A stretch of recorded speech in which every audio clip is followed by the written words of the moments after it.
மோகன் ஐயா அவர்களுக்கு சிறப்பு செய்யப்படுகின்றது.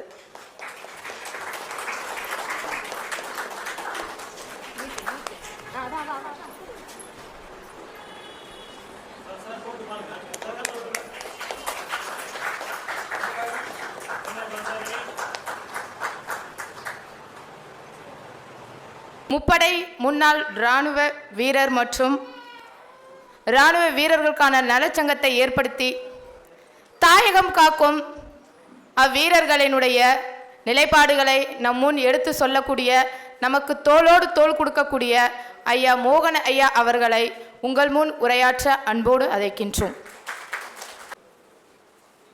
இந்த விழாவிற்கு தலைமை தாங்கி விருதுகளை வழங்க வரவுள்ள கலைமாமணி முனைவர் திரு முத்து ஐயா அவர்களே, இந்த சமூக இயக்கத்தின் நிறுவனர் எனது அன்பு மகன் ராஜா அவர்களே, அவர்களுக்கு என்றென்றும் காலம் முழுவதும் உறுதுணையாக இருந்து எல்லா விதத்திலும் எல்லா விழாக்களையும் சிறப்பாக நடத்தி கொண்டிருக்கும் அவரது துணைவியாரும் என்னுடைய மருமகள் இல்லைன்னா மகள்னு வச்சுக்கோங்க, திருமதி ரேகா ராஜா அவர்களே, தமிழ்காவலர் பாலகிருஷ்ணன் அவர்களே, முற்போக்கு சிந்தனையாளர் திருமதி பாலகிருஷ்ணன் அவர்களே, முனைவர் புவனேஸ்வரி ரகுராமன் அவர்களே, மற்றும் இந்த விருது பெற வந்திருக்கின்ற வீரத்தாய்மார்கள், வீரமங்கையர்கள், அவர்களுடைய கணவன்மார்கள், குடும்பத்தினர் அனைவரையும் வணங்கி என்னுடைய உரையை ஆரம்பிக்கின்றேன். இது வழக்கமாக நான் ஒரு இடிமின்னலோடு இருக்கும், இது இடிமின்னலோடு இல்லாத உரை இது. ஏன்னா இது நம்மளை அரசாங்கமோ யாருமே எந்த விதத்திலும் நம்மளை எல்லாம் ஒரு நிற்கதியாக விட்டு சென்று விட்டு அரசாங்கத்தை சாடி தான் நான் எப்போவுமே பேசிகிட்டு இருப்பேன். ஆனால் அரசாங்கம் என்னடா அரசாங்கம், நாங்கள் இருக்கோம்னு சொல்லிட்டு ரொம்ப விழாக்களை எங்களுக்காக நடத்தி நம்மளுடைய வீரத்தாய்மார்கள், நம்மளுடைய வீரர்கள் எல்லாத்தையுமே இந்த பாண்டிச்சேரி சமுதாயத்திற்கு முன்னிலைப்படுத்தி நம்மளெல்லாம் அறிமுகப்படுத்தி பல விழாக்களை நடத்தி வைத்திருக்கின்றார் நம்மளுடைய அன்பு சகோதரர் ராஜா அவர்களுக்கு என்னுடைய மனமார்ந்த நன்றி. இந்த மகளிர் தினம், அதாவது ரொம்ப தினம் இருக்குது. ஆண்களுக்கு மாத்திரம் பார்த்திங்கன்னா தந்தையர் தினம் தவிர வேறு எதுவும் இருக்காது. இவங்களுக்கு மகளிர் தினம் இருக்குது, அன்னையர் தினம் இருக்குது, அப்புறம் குழந்தைகள் தினம் இருக்குது, எல்லாமே இருக்கும். அதில் என்ன சிறப்புன்னா, தாய்நாடு அப்படின்னு சொல்கிறது தான். தாய்நாடுன்னா தாய் அன்னையர், தந்தை நாடுன்னு எங்கேயும் கிடையாது. அந்த நதிகளெல்லாம் பார்த்திங்கன்னா எல்லாமே பெண்கள் பெயரில் தான் இருக்கும். எல்லா விதத்துலையும் பார்த்திங்கன்னா பெண்களுக்கு தான் நம்மளுடைய பாரத தேசத்தில் ஒரு உயரிய மதிப்பு கொடுத்துருக்குறாங்க. அந்த மதிப்பை என்னை பொறுத்த வரைக்கும் இராணுவ வீரர்கள் கண்ணும் கருத்துமாக அந்த மதிப்பை அவங்களுக்குரிய மரியாதையை கொடுத்து தங்களுடைய வாழ்நாளில் அவங்கள எல்லாருமே ரொம்ப சந்தோஷமாக வைத்திருக்கின்ற ஒரு மக்கள் இராணுவ வீரர்கள். அதுக்கு என்ன காரணம்னா, எங்களுக்கு எவ்வளோ கஷ்டமெல்லாம் இருந்திருக்கும். மிலிட்டரியில் இருக்கும்போது எங்களுக்கு எவ்வளோ கஷ்டம் இருந்திருக்கும்.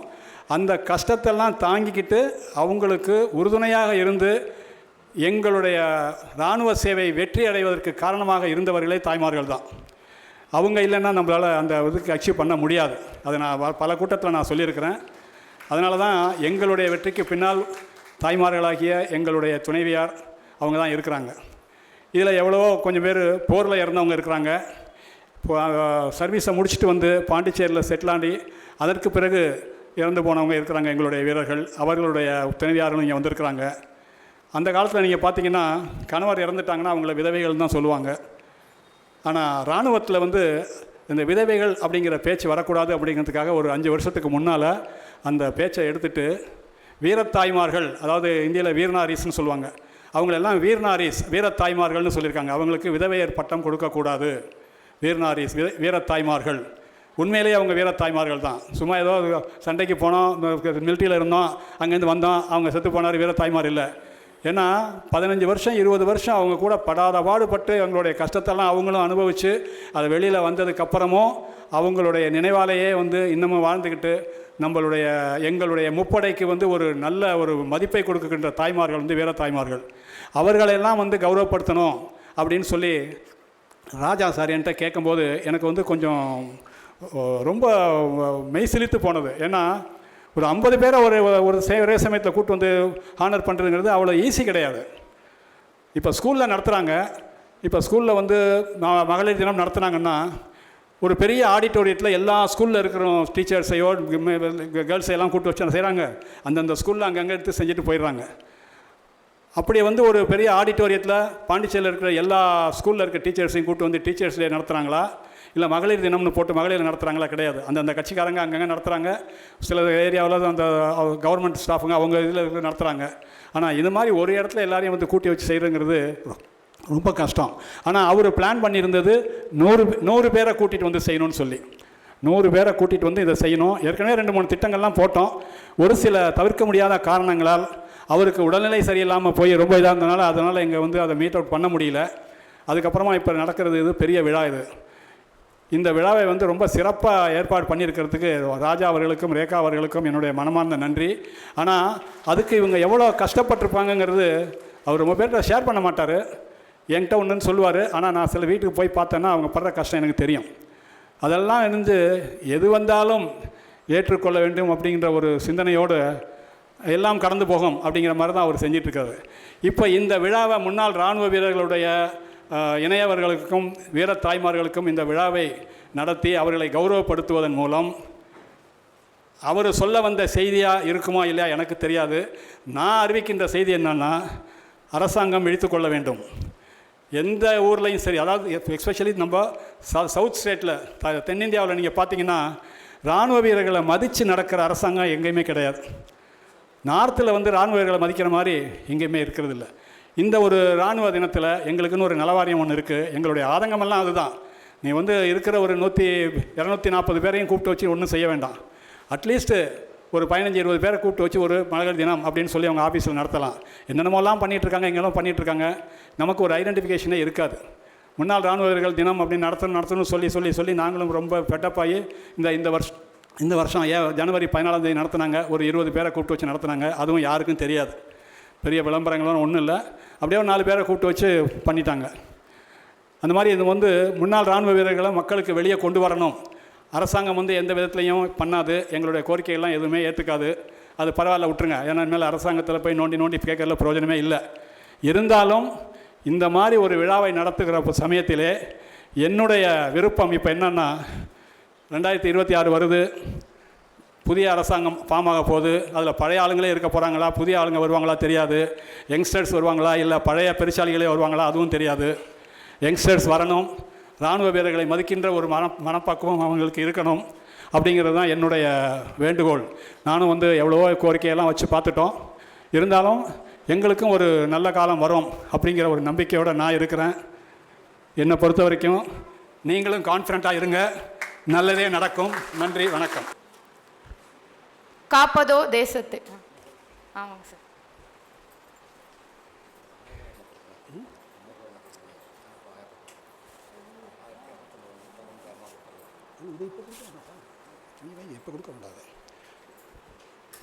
இன்று மகளிர் தினம். நமக்கு எங்களுடைய சமுதாயத்தை சார்ந்த மகளிர் வந்திருக்கிறாங்க. இதை சிறப்பான முறையில் நடத்தி கொண்டு இருப்பவருடைய மனைவியாரும் மகளிர் தினத்தில் ஒரு அங்கம்தான். எங்களுடைய சங்கத்தின் சார்பாக அவருக்கு எங்களுடைய ஒரு சிறிய பரிசை நாங்கள் வழங்க விரும்புகின்றோம். இல்லை அது முதல்ல உங்களுக்கு பண்ணி ஃபஸ்ட்டு. எங்களுடைய பொதுச் செயலாளர், அமைப்பு செயலாளர், பொதுநல தொடர்பு அதிகாரி மூவரும் ஒன்றாக வந்து இந்த பரிசினை அவர்களுக்கு வழங்கும்படி கேட்டுக்கொள்கின்றேன். வாங்க நீ வாங்க. மகளிருக்கு மட்டும்தான் இது இல்லை சார், இன்னொன்று இருக்கும் பெருசு.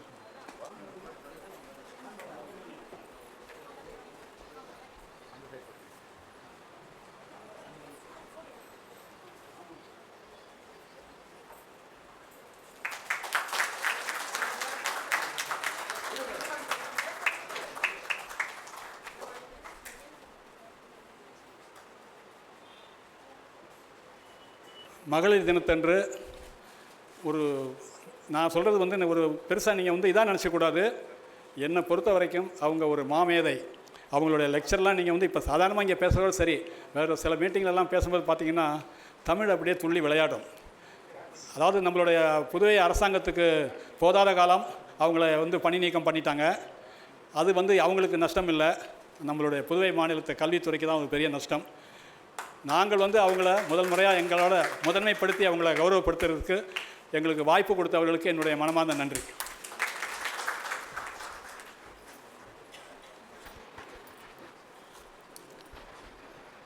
சிறப்பு செய்த ஐயா அவர்களுக்கு நன்றி.